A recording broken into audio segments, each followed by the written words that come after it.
Hi, everybody. Hello.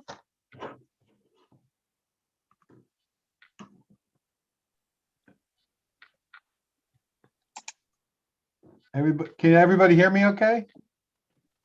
I can Okay, hear you. good.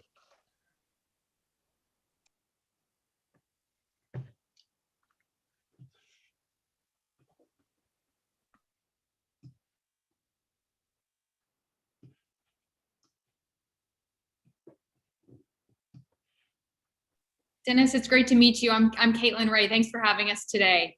Hey, Professor- Caitlin, nice to meet you. Thanks for coming on. I really appreciate it. No, we appreciate the opportunity to join you guys today. Great to meet you. Great. Here comes Brian. Hey, Brian. Hello, Dennis. How you doing? I'm doing good. I'm wearing my ECU hat just for the hell of it today. Hey, that's great. That's great. I see one of my students, Caitlin, is here. Yes. Excellent. Great to see you, Professor McGann. And you as well. I think here comes another one of your students, Aaron. Excellent. You guys are Johnny on the spot. I like that. You know, I think these students are getting used to Zoom by now, and hopefully just in time to not have to use it much longer. Boy, I hope that's true. Although I saw an incredible demo from Microsoft. They showed the what they expect to be the replacement for Microsoft Teams, and it's basically holograms. It's really phenomenal. Oh my. The example they gave, one of the examples they gave was a group working on a electric vehicle, and the electric vehicle was a hologram that everyone participating, which were all in different locations, could actually look at the different parts and the different areas simultaneously and work jointly on this this electric vehicle. So it's pretty crazy. And the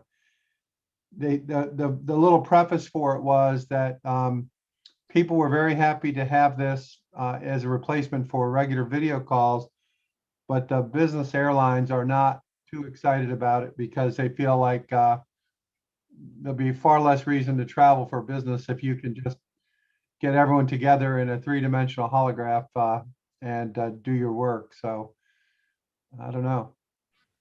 Well, I have always said that one of the people I think was most visionary is Gene Roddenberry, the person who created Star Trek. Yes. All the things that we saw in the 60s in that series seem to be in progress. And what you've just described sounds to me like the holodeck that they used to have in that show. Of course, my students are way too young to remember the original series, and Madeline is here as well. So we're all three of us are here and ready to go. So we'll wait for a couple of your folks. Yeah. And Dennis, I will tell you that with that technology, this weekend, I was fortunate enough to teach a course over at our law school we call Winter Session. It's just two Friday and a Sunday. Having students in front of me was amazing, and having them come down at the end and give you a fist bump. All the technology is great, but being able to actually see someone, even though I had to talk through a mask, it was a great experience. Good for you. Well, we're not there yet at ECU, although I know there are some classes that are in person. Our group is almost all people who are no longer either students at ECU or were students elsewhere, and they're out in the workplace or their workplace. So I don't know when we'll be able to have this class. At least I'd like to have some kind of social where we can all meet, and say hello, and if not, actually have a class. So we'll see. I'm gonna give it just a couple more minutes, and we'll get our group going here. Okay. And I see that you're recording this. Would you be willing to share a copy of this Oh, with of course. me? Yeah.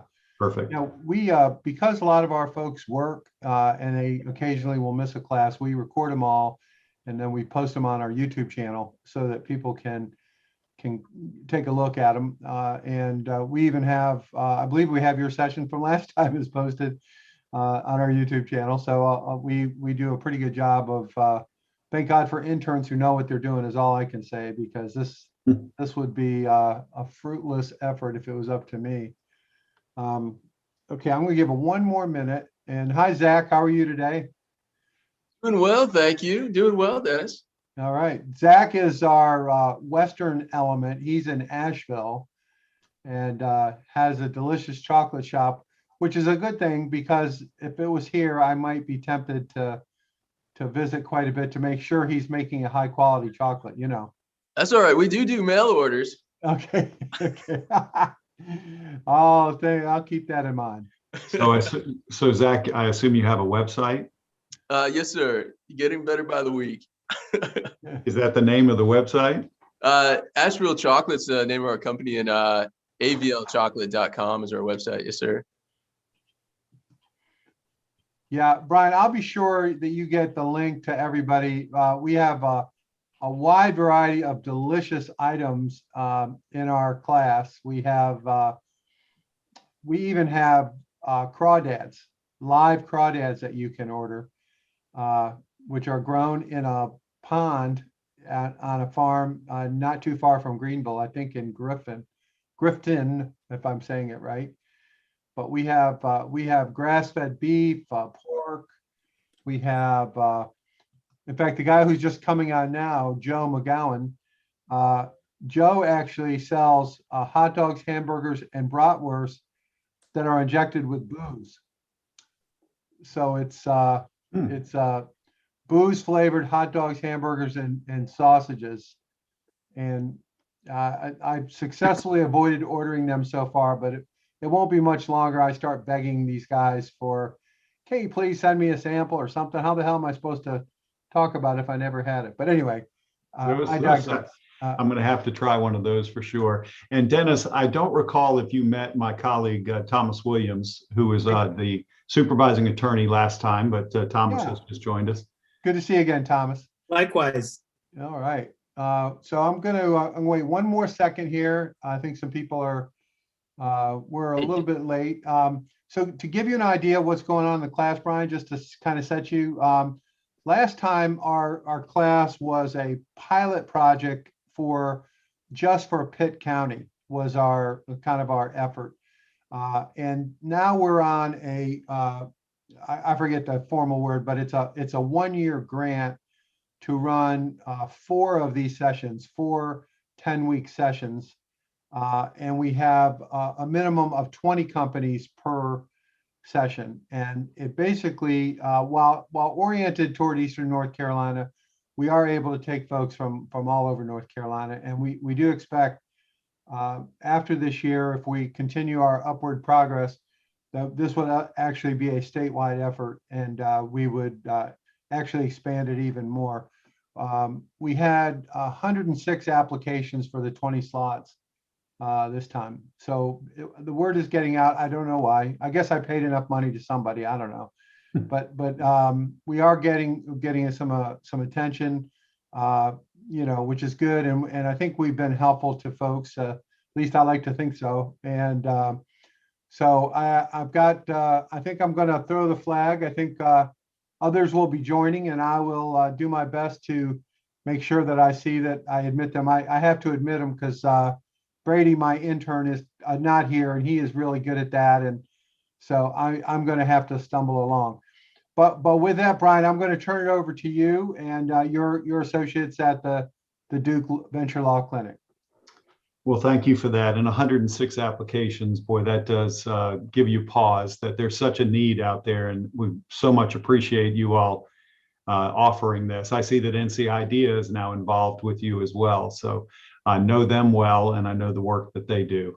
Yeah, we're funded by them. We have a grant from them. We're part of what they call their ecosystem grants. So we're very thankful to have their support, and hopefully that will continue. Well, excellent. Well, what we have done for you today is I have brought 3 of my STAR students.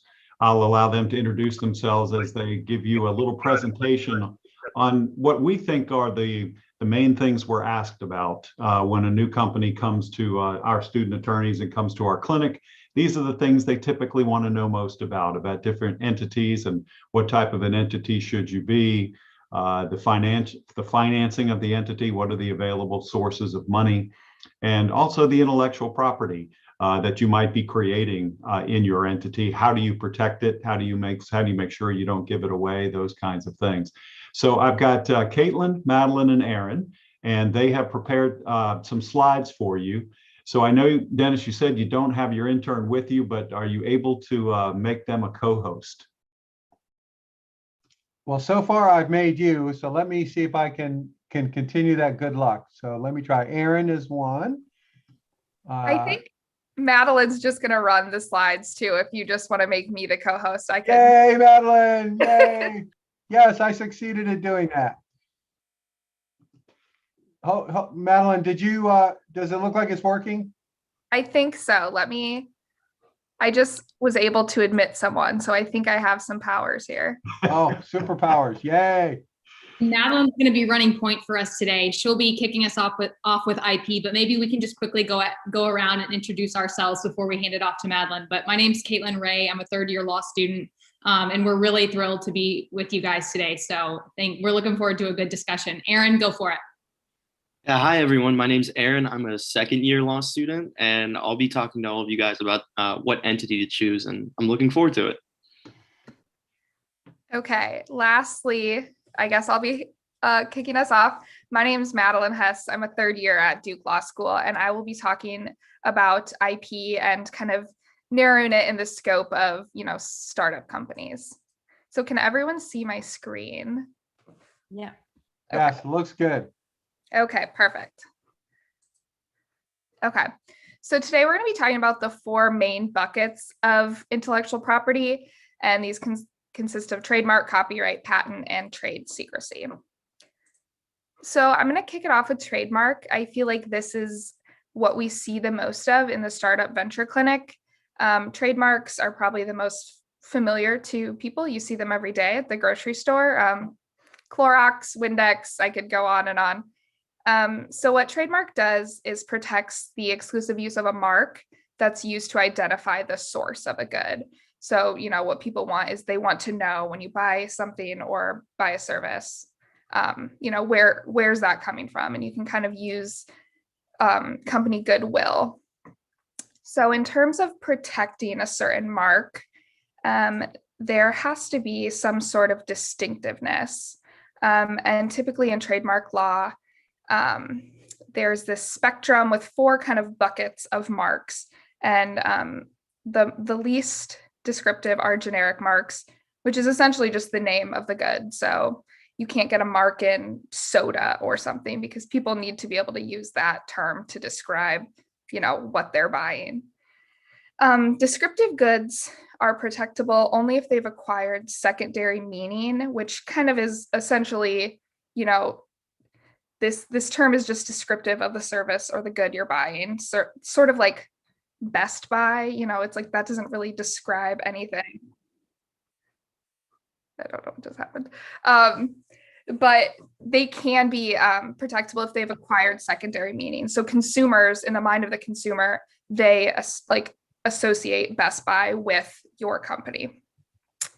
And then suggestive terms are kind of like the sweet spot, we like to say.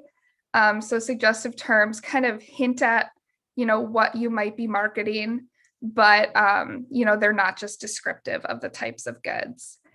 And then arbitrary and fanciful terms receive the most protection because they're kind of something that has been made up for, the term. If you think of like Google or Uber or something like that.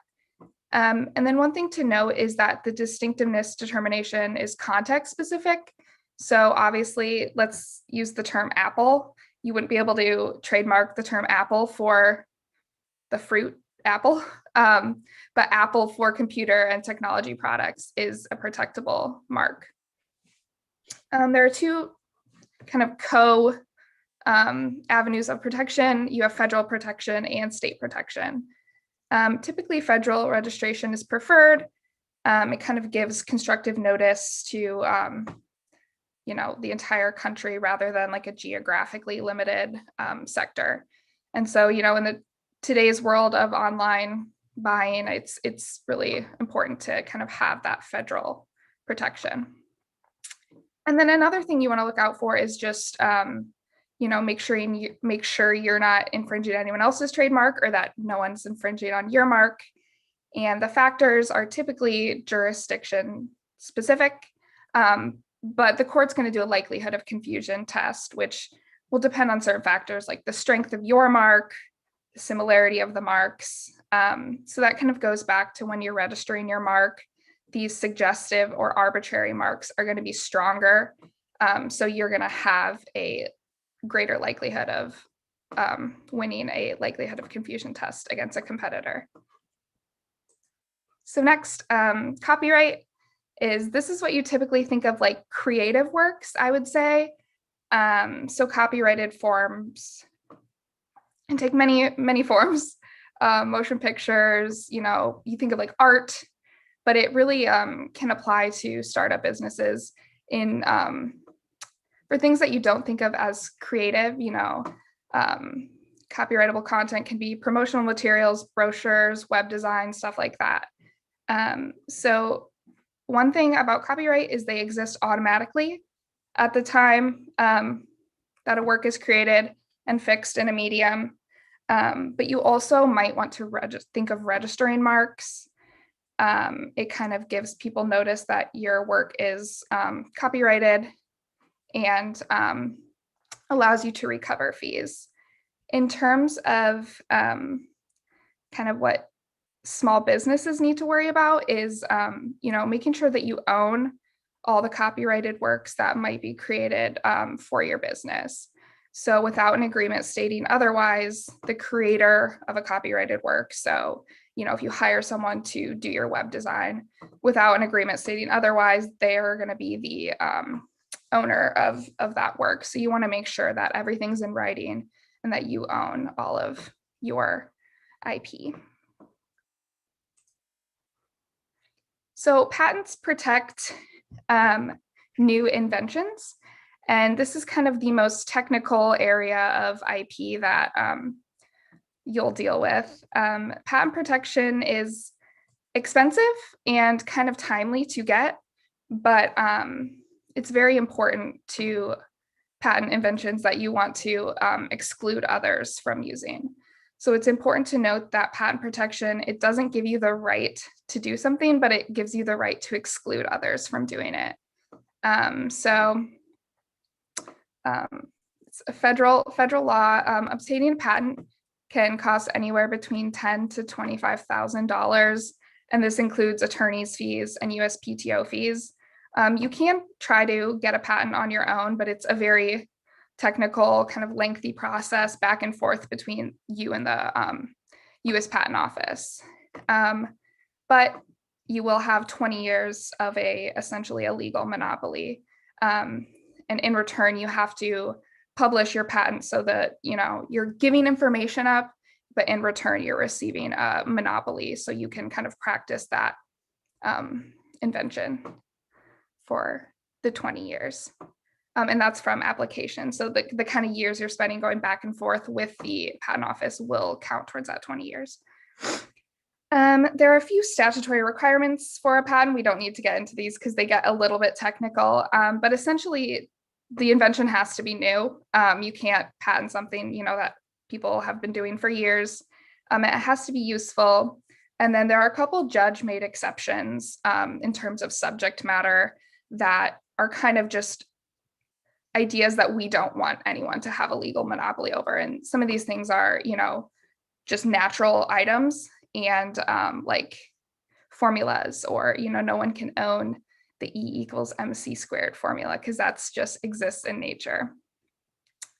And then patent infringement is one thing to look out for. There's no knowledge or intent requirement. So if someone has a patent on something, even if you don't know about it or don't even know the company exists, if you are practicing that invention, they can come at you for patent infringement. So it's good to be aware of kind of competitors in the space and any patents that might be kind of infringing on what you're doing or just that exist out in the space. Okay, lastly, we have trade secret, which is kind of, I don't know how to think of it in the terms of IP. It's kind of like the little brother of IP protection. So trade secret law protects confidential information that has commercial value. And I feel like every time I've heard someone talk about trade secret, they mention Coca-Cola. That's kind of what we think of. Their formula would be considered a trade secret. So there are two requirements. The information must be kept secret. So if you want to keep something as a trade secret, you actually have to maintain reasonable efforts to keep the information secret. You can't, be talking about it at cocktail parties and then try to keep trade secret protection. And the reasonability of efforts to maintain secrecy are context specific. If you do want to keep something as a trade secret, you're not obligated to, keep it locked up with armed guards. It's kind of reasonable in the context. And then you must gain commercial value from keeping the invention secret. So in terms of nowadays, it might be better to get a patent than trade secrecy, because if you want trade secret protection and you put a product out and someone can kind of reinvent that product just by having it in front of them, then it's no longer a secret. So that's something to keep in mind. While trade secret is easier to obtain, it's also easier to lose, because the minute someone discovers that secret, it's no longer protected. And then another thing in terms of small businesses or startups, you want to make sure that your employees or anyone you contract with knows that they cannot share your trade secrets with others, and then that they're not bringing in previous employers' trade secrets as well. So that was a very quick and dirty overview of IP, and we'll have time for questions later. But now we will move on to entity formation. All right. Yeah. Thanks so much, Maddie. So again, my name is Aaron, and I will be talking to you all about entity formation, or in other words, when you create a business, how do you want that business to be structured and what kind of legal status do you want it to have? So in general, if you create a business and you just start working on it without really applying for a specific entity status, you'll fall into one of a couple default categories. If you're working on the business by yourself, it's called a sole proprietorship. If you're working with others, you'll fall into a default called a partnership. And so these structures are pretty simple and straightforward, but they're not always the best choice for your business, because there is no separation between you as an individual and your business. And what that means is, if your business has debts or goes bankrupt, people who the company owes money to can come after you to satisfy those debts. And so there are other entity statuses out there that help prevent that liability. So the first one we're going to talk about is the traditional corporation, otherwise known as a C Corp. So what a C Corp is essentially it's a separate legal entity from you as an owner. So the corporation is its own individual. It can enter into contracts under its own name. It can have assets. And one of the big advantages of that is that as an owner, there's then limited liability, which means whatever the company owes, whatever debts it's taken out, creditors can only come after the company to satisfy those. They can't come after your personal assets in general.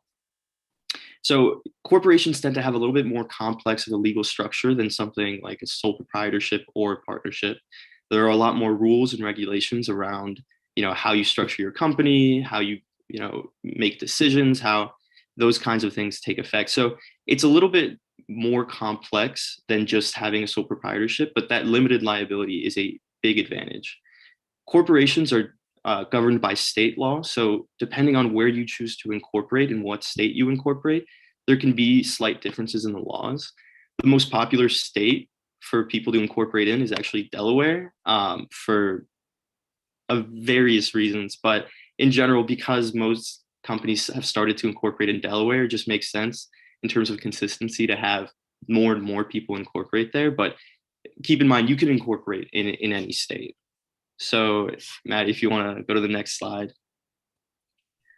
So very quickly, how do you form a corporation? It's a pretty simple process. You have to register a business name with the state, and then you file what are called articles of incorporation, which are a very small, simple document with the name of the company, the purpose of the business, who is creating the business, the address or the office of that business. It's a very simple, straightforward document.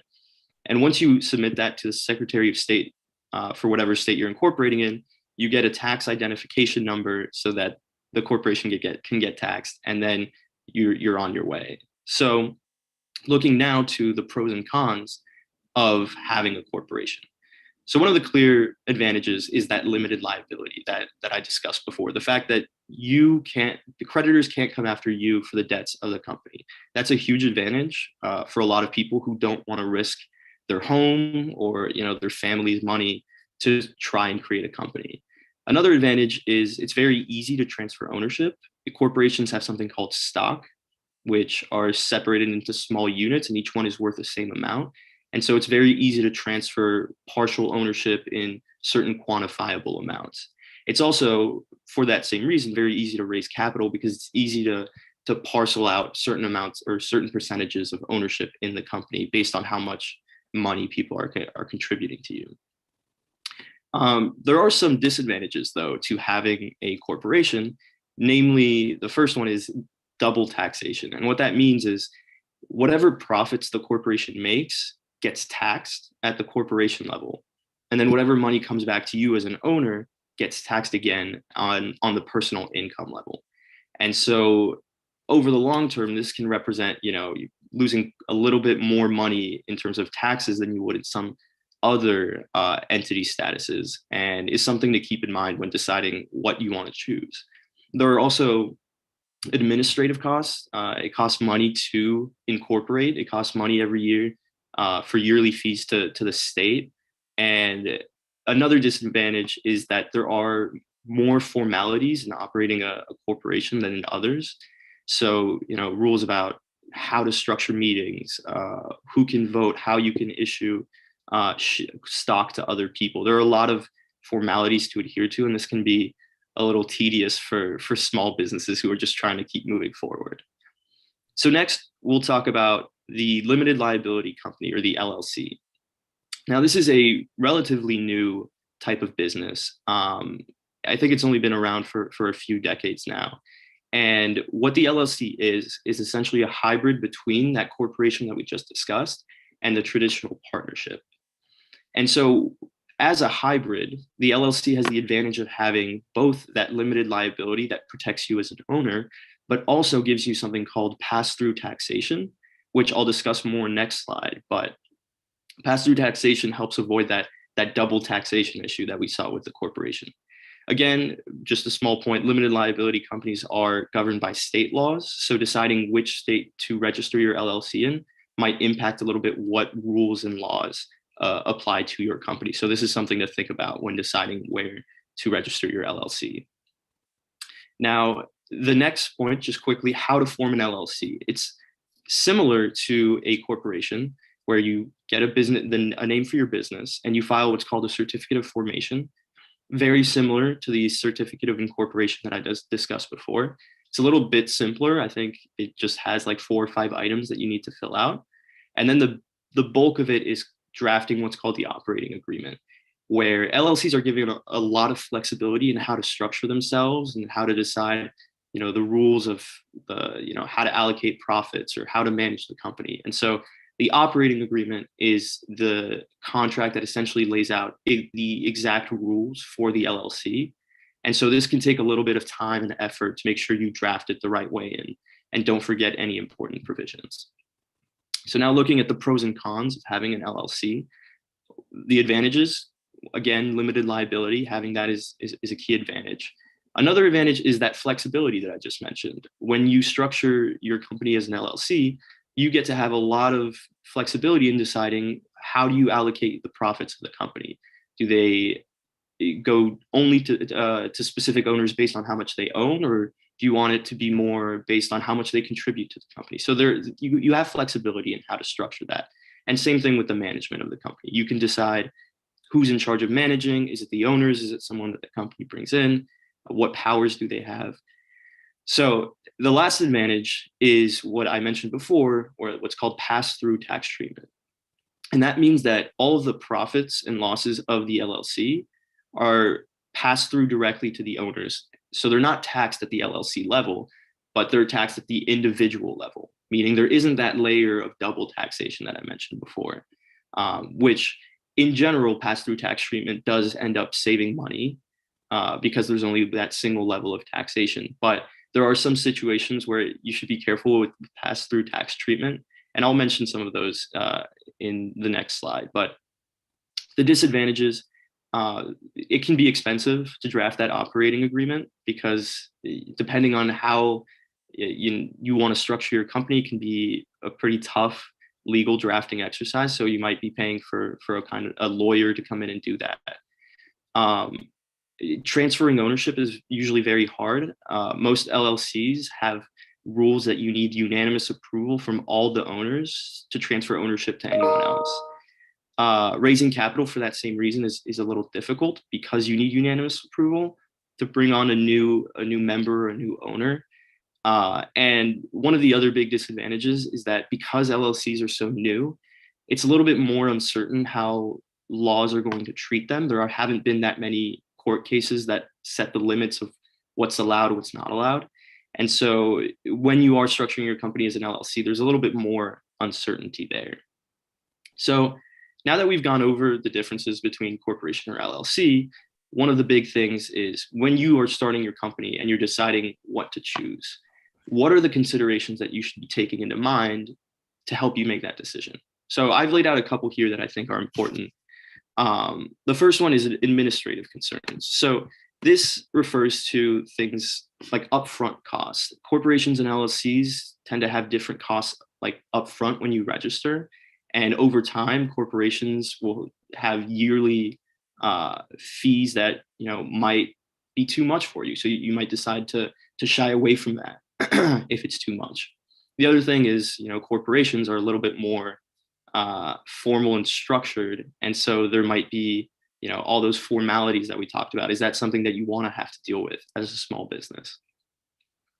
The next one, personal liability. Both LLCs and corporations have this, but if you are thinking about a partnership or sole proprietorship, having that liability, is that something you're willing to take on? Tax issues, think about that double taxation with the corporation versus the pass-through tax treatment of the LLC. What are you willing to take on? Because in general, having pass-through might be cheaper, but think about if your company is an LLC, if they operate at a profit, all those profits get passed through to you. But if you're not seeing that actual cash, you have to come up with that cash personally to deal with that tax liability. So is that something that you think you can handle, or do you think that's too much? Now, raising capital, depending on where you think you're going to get money from, are you going to get investors that are friends and family? Or are you going to get VCs? there are different considerations for that, for what you choose in your entity. VCs tend to shy away from LLCs. They prefer corporations because they're a little more familiar with it. Flexibility, like I mentioned, LLCs are a lot more flexible, and transferability of ownership. So if you don't know if you're going to stay with the company, being able to freely transfer, having an easier time doing that is something to take into account.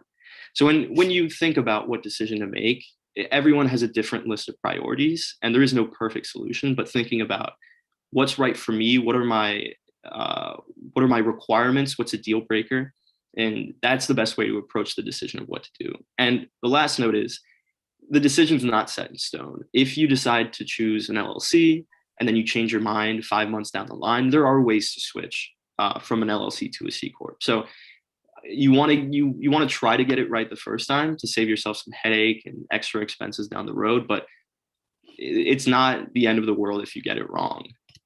So that's my material on entity formation. And now I'll pass it over to Caitlin, who's going to talk about financing. Awesome. Thanks, Aaron. Great job. So finally, to bring us home, we're going to talk about 5 options that founders have to finance their idea. This was something I probably knew the least about. And so I've also enjoyed kind of learning the creative, how founders can be creative in terms of identifying where they are and kind of where they want to be and using financing as a way to get there. So Madeline, we will shift to our first slide. So option 1, grants. The Small Business Administration is a US government agency that supports entrepreneurs and small businesses. We're going to keep this high level, but in these slides, if you guys would like this at a later date, there are links embedded where you can find out more. But the first 2 programs are referred to as America's Seed Fund. And the goal is to encourage small businesses to engage in federal research and development. And a few of the requirements, they're not all included here, but it needs to be a for-profit business, US owned, under 500 people. The work is conducted in the US and it's focused on R&D. In other words, you're at the innovation stage rather than the commercialization stage. And then there's a program called FAST, which provides funding for training and mentoring potential applicants for these first 2 programs. And so it's kind of a neat, I envisioned it as kind of a pipeline for those that are interested in pursuing the first 2 programs. They're going to provide mentoring and training to set businesses up. And people eligible for that include universities, regional partnerships, and accelerators. And finally, there's a neat competition that the SBA puts on where promising small business accelerators compete for $50,000 prizes. The last one was held in 2019. Based on my research, I presume there was no 2020 competition because of COVID-19, but the website is also embedded there. So grants are the first option. We'll move to option 2, which is self-funding. And the term bootstrapping means financing a venture with limited or no external financing. In other words, the founder is going to finance without a traditional debt through traditional debt financing, which is something like a bank loan. And traditionally, bank loans are not something that early stage businesses look at simply because a fixed obligation puts an onus on the business. And so at this early stage, you're financing neither through debt or equity, which means you're not issuing shares in your business. And so personal savings is one potential option. The second is credit cards. And this was something I learned through the clinic. This is a temporary solution. If you're close to your minimally viable product or you think you're close to proof of concept, this can be a temporary means to kind of unlock the next step, which is typically external investment once you're able to show that proof of concept. And then finally, equity lines. A lender would take a second mortgage on the entrepreneur's home. So moving to option 3, we've got friends and family, which is known as the pre-seed financing round. And this is very popular because, of course, in our closest network, the people who love us the most, believe in us the most. So it's a natural place to go. But just as a cautionary note, you want to make sure that you document the grant of funds properly. And so you want to adhere to record keeping formalities if you plan to seek later opportunities through venture capital, which we'll discuss in a minute, or through angel investors. And so at this stage, it's critical that you just kind of ask these kind of 2-level checks. You can ask, does my family member or friend, are they treating this as an equity share in their company? And if so, then you'll want to consult legal counsel to draft the proper investment agreement. Or is that person considering this a loan, which means you'll need to meet a fixed obligation and have repayment terms. And then legal counsel can draft a promissory note in that case. And so just making sure that you have documentation to present to later investors so you know exactly where your equity shares stand or what obligations a founder needs to meet themselves. So moving to option 4, we've got our true external financing begins. We've got angel investors, which is known as the seed financing round. And angel investors are individuals with high net worth who invest in early stage startup companies and operate either within a group or just by themselves. And it's not a venture capital firm. They're typically investing around $100,000 or more. And they're going to want some control in the form of a board seat. And they'll also want to see the documentation and financials that we just discussed. And then finally, I'll note angel networks are members that make individual decisions about whether to participate in a venture, but the network does invest as a group. And so there is right there at East Carolina, there's one called the East Carolina Angels. They focus on high growth companies in Eastern North Carolina, and they leverage support from ECU alumni, supporters, and other angels. So finally, I just want to make a point, jump in here real quick. We're going to have Mark Wadowick of East Carolina Angels address the group here shortly.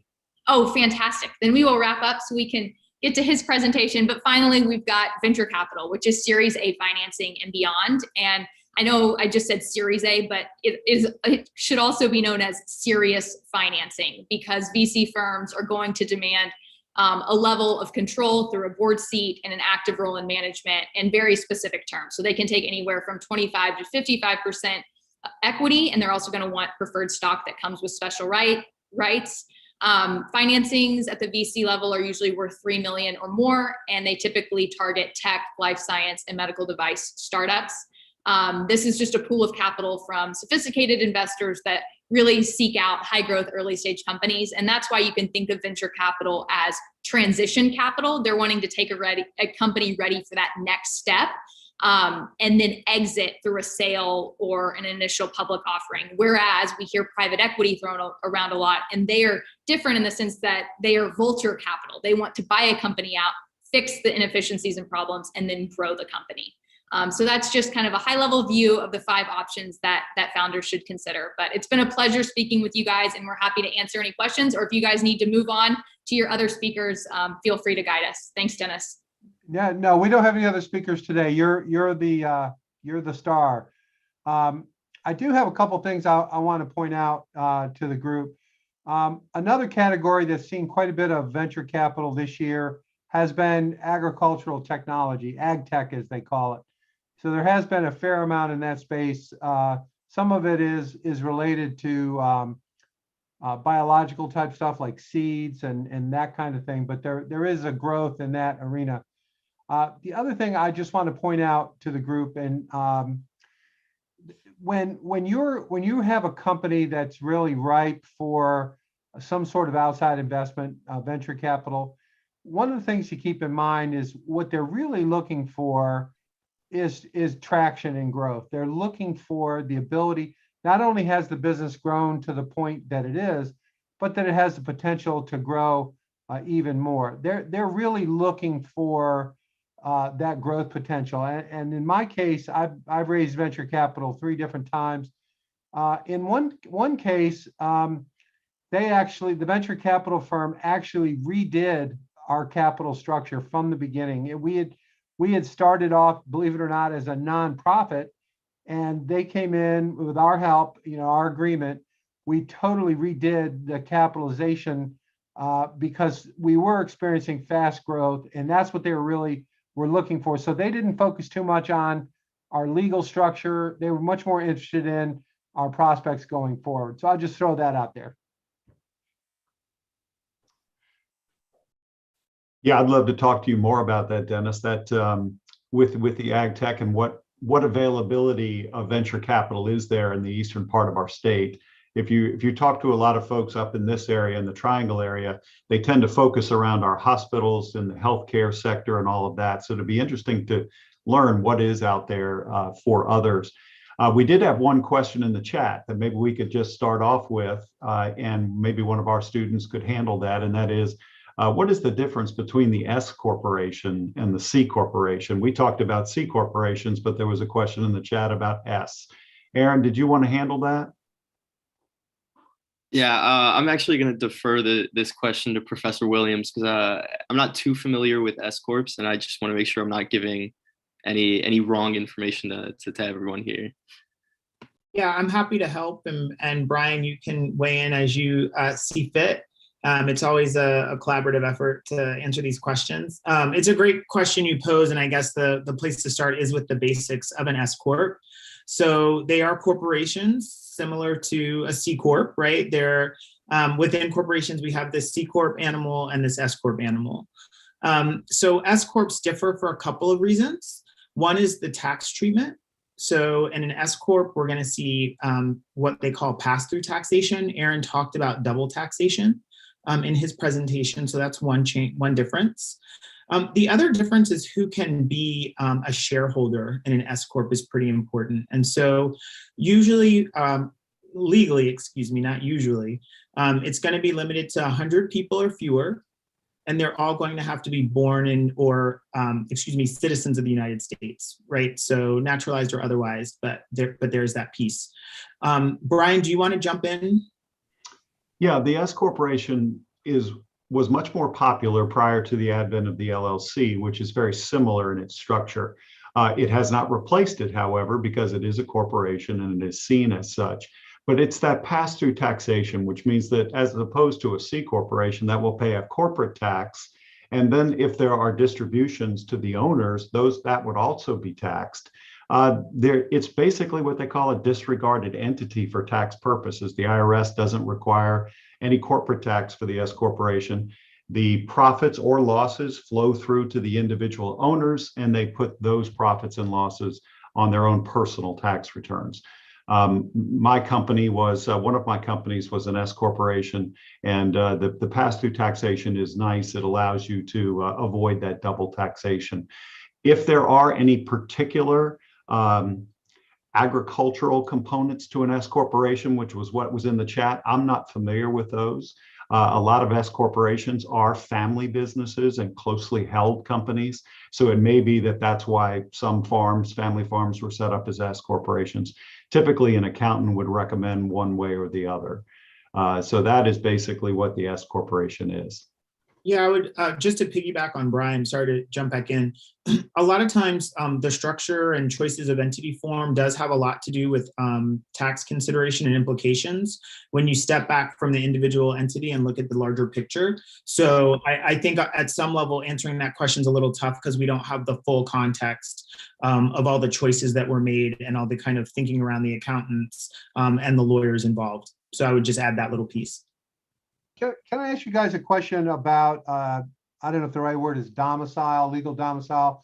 Can you make a corporation, say, for example, the ones I've done normally have been in Delaware because of the expectation that it would be venture funded or exited in some way. Can you guys talk about that? Is that a big deal or not that big a deal?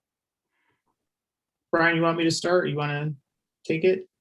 Unless one of the students wants to, just go ahead and raise your hand. Otherwise, we'll jump on that. Caitlin?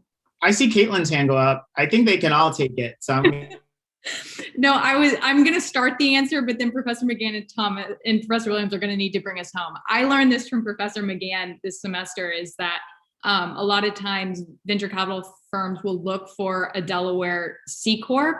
And they want to see you domiciled in Delaware with a certain cap table, but it may dictate otherwise if you're an LLC or a different type of entity form. But I'm going to let you take it from here, Professor McGann. Yes, apologize for the phone ringing in the background. The reason that these venture capital firms prefer Delaware and why Dennis often found himself there was that it is a very organized and consistent body of law. It's very company friendly. So when investors are going to put money into a company, if there's going to be a dispute, they tend to want to count on how that dispute would be determined in a court of law. And in Delaware, the courts there are so consistent with their rulings, they feel very comfortable that shareholder disputes and vendor disputes and these other things would be dealt with in a way that they're familiar with.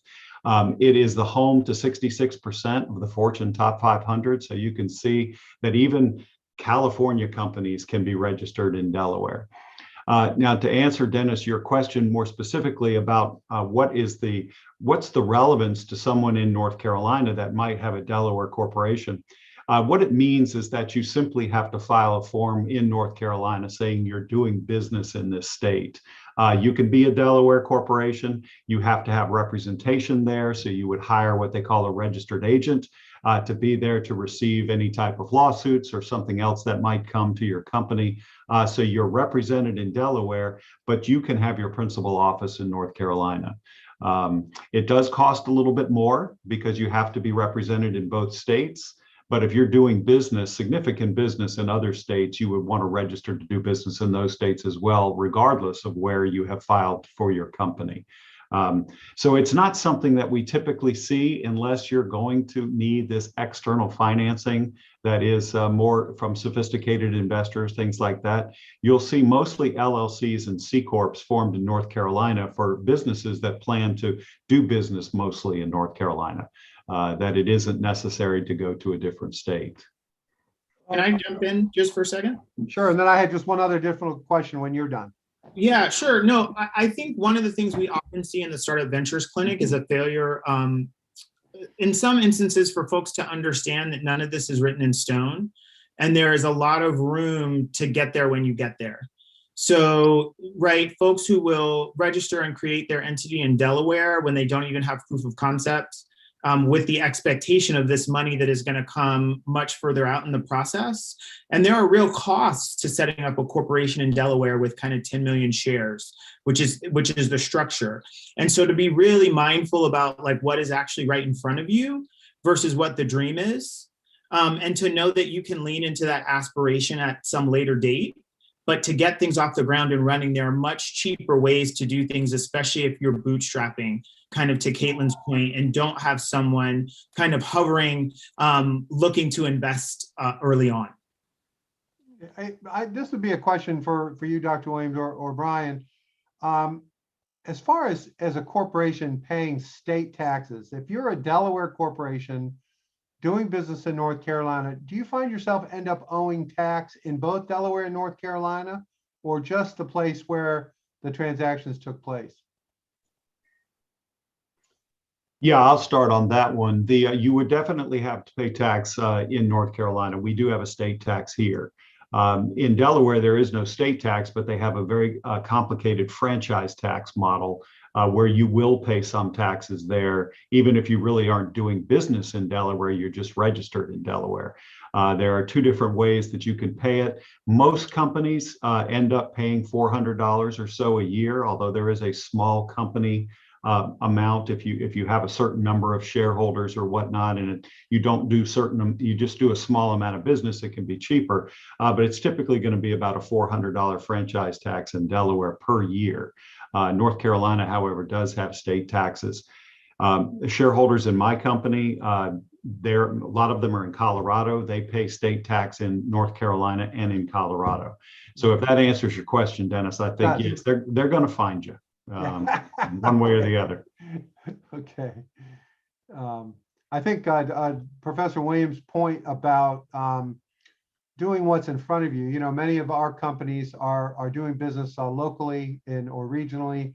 And even if they do have a game plan to go larger, I think it makes a lot of sense to realize. And I tried to initiate this conversation also by saying that if you're growing and it looks like you're an attractive investment, all of this can be worked out later. It doesn't have to be worked out in advance. I think that's real good advice there.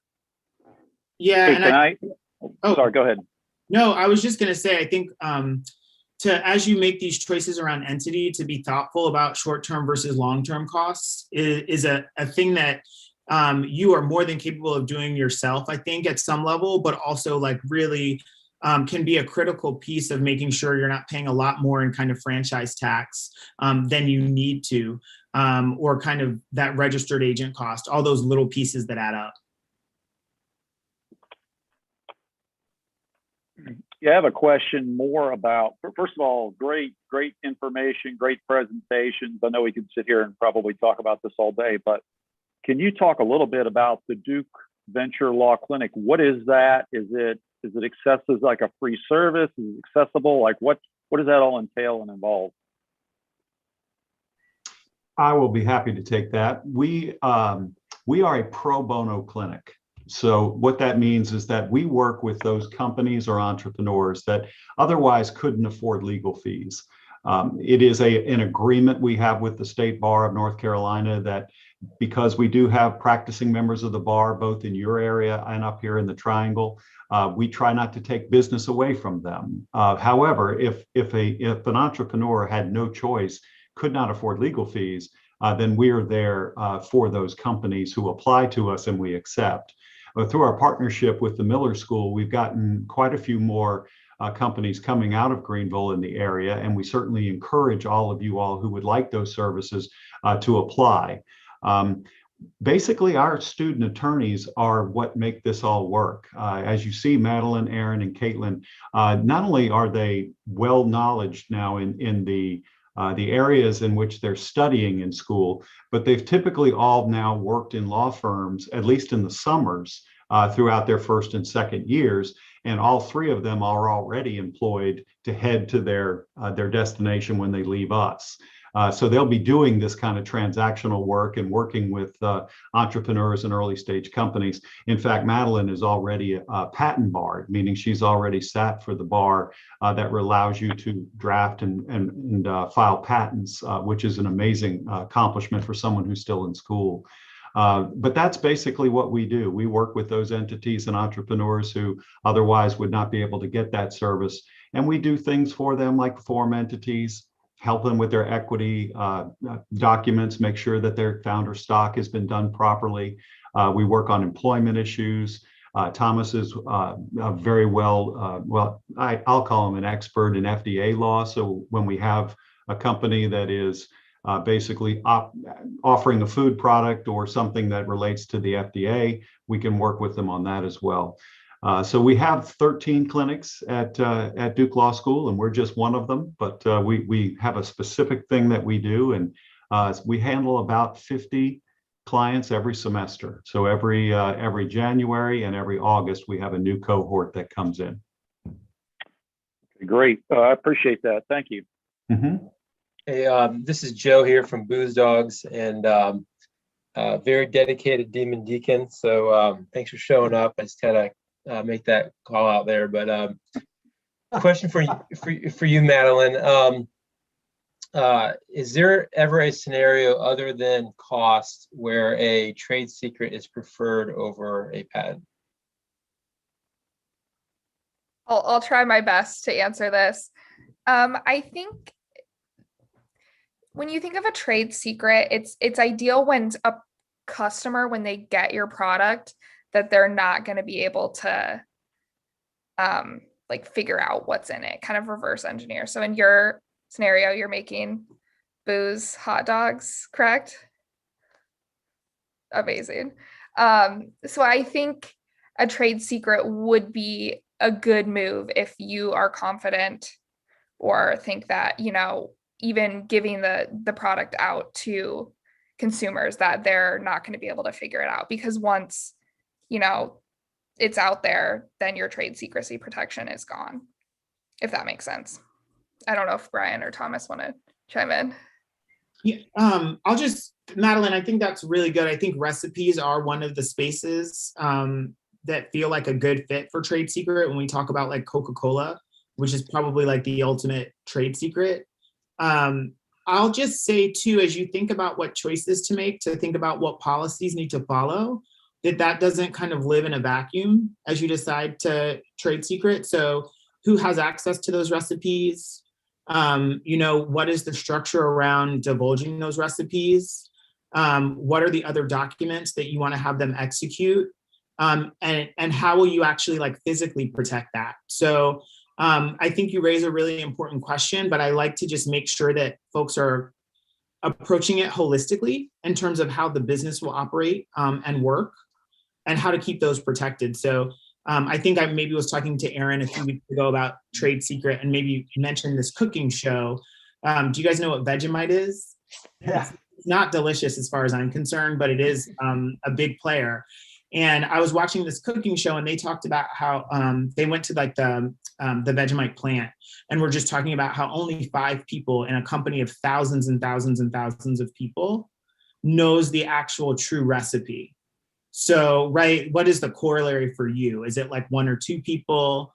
All those kind of corollary pieces around documentation that are important. Yeah, so I understand that the recipes are not patentable and fall under trade secret, although there is an observation made that I'm still working on, and Dennis, I'm working with Andy on this, one of your prior presenters, is that the inclusion of liquor in the meats are having a side effect, a positive side effect of preservation to extend shelf life. And so now there is no secret in how we introduce the booze into the meat, right? It's just pouring bottles of liquor into the meat mix, right? But the results could have an impact on the supply chain in a positive way. It could be an advantageous feature compared to other brands, right? If your shelf life is longer than others. So from that standpoint, Andy's thought was potentially patentable, but you may just want to remain as a trade secret. And I just didn't know, other than cost, because trade secrets seem to be cheaper than patents, is there any other scenario where it's just maybe a safer play to keep it in the trade secret category versus the patent? With the, I'm sorry, Hooter. with the trade secret, do you have to, because I know in our farm kitchen, we have to label all the ingredients in it. If you have a trade secret, is there something that you can keep out if you have that? Because we have to put every ingredient on our label, so it wouldn't be a secret anymore. It's a USDA thing. I've got a food product myself, and I was going to patent the recipe, but it doesn't go for patent, but keeping it a trade secret is the better choice here. But you can't do it when you have to list everything on the label. That's what I said. And I worked with International Beijing. They ordered for me a pallet of product, and I was up all during the night. What's in it? What is the amino acid? What is this? What is that? I mean, they broke it down to a science. I was like, I don't know, Google it. It was so much information, but somebody could figure it out, like Sherry was saying, on the back of the label or on the label. How do they mix it? Well, that's the secret, and that is the trade secret. So the patent that I could come in and put a pinch of sugar in Joe's product, and that totally is different, and that throws off the patent. I mean, I could claim it as my own. I just put a pinch of sugar in it. So I'm throwing that back at you, Brian, and the rest of the law firm, because that's what I had been told for the last many years about how to protect the recipe. That's what I've been told also. All you have to do is change one little thing, and it takes away from anybody's trademark or whatever. And the trade secret, I didn't hear about that, but that's kind of where the Coca-Cola back in the day and the Pepsi Cola, they're like you said, there was only a few people that really knew that recipe, and you could always just put spices on there. But today, FDA and USDA want you to put everything on there, on the label. So well, folks, unfortunately, I think we're going to have to call it a day and maybe reschedule this, or I can give Brian's contact information to catch up with some of these questions. I think we could go on for a really long time. Brian, thank you to you and your team. I think your team's all left because of class at 2:00, but we obviously thought a lot of it, and I think there'll be some more questions coming your way. Thank you very much. Yeah, happy to handle any questions by email, Dennis, so you know how to get in touch with me. And that was enjoyable to hear what you all have been told. And I'll just say this, you got some pretty good advice, and it all does make sense about the patents and the claims and the changing it. There is a difference between pre-prepared food, like I think Joe offers, and packaged food, which I think it sounds like you offer, Ginny, where you have to put the ingredients on the label. Yes. Really, really interesting stuff, and happy to go into it deeper with any of you at any time. So, thank you very much for the presentation. Thank you very much, everybody. All righty. Everyone. We'll see you tomorrow. Same time, same station.